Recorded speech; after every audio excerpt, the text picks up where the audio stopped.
हूँ समोसा ओ गोरी चल जाओ दोनों भल पहाड़ी बाजार। तोला खावा हूँ समोसा ओ गोरी चल जाओ दोनों भल पहाड़ी बाजार। काके चिंता ओ काके तोर डर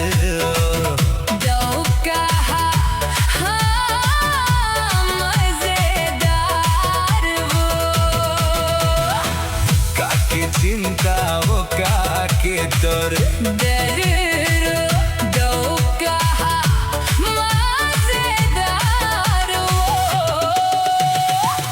मैं आगे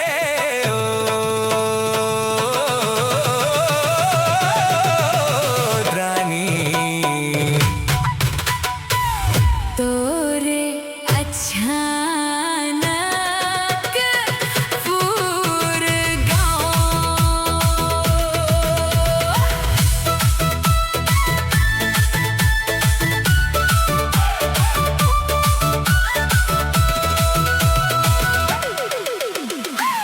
अचानक पुर के गली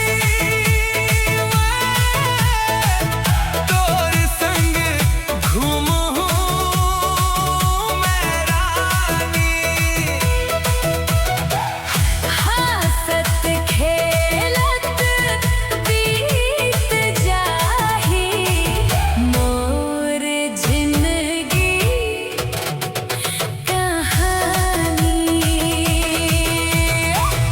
अचानक पुर के गली में तोर संग घूमूं मैं रानी। हंसत खेलत बीत जाही मोर जिंदगी कहानी। तोर नैना के जादू में दिल मोर फंस गे रे। पहली नजरिया में गोरी चैन मोर हर गे। चलना संग मेला घूमबो खाबो गोलगप्पा चार। हाथ पकड़ के घूमन जाबो बड़ मजा आवे बाजार।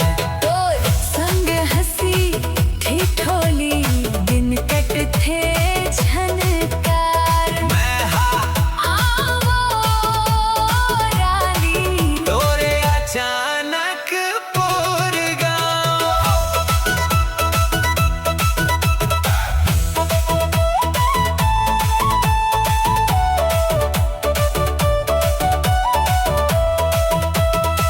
तोर बिना अब गोरी मन मोर लागे नहीं। सपना में घलो आवस तोर जैसन कोनो नहीं। मैं गे ये डोरी ला झन तोड़ बे यार।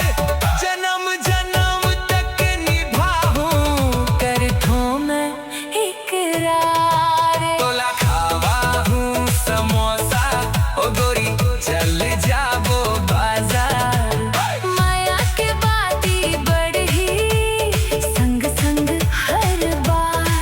काके चिंता ओ काके डर दुनिया रहे हजार।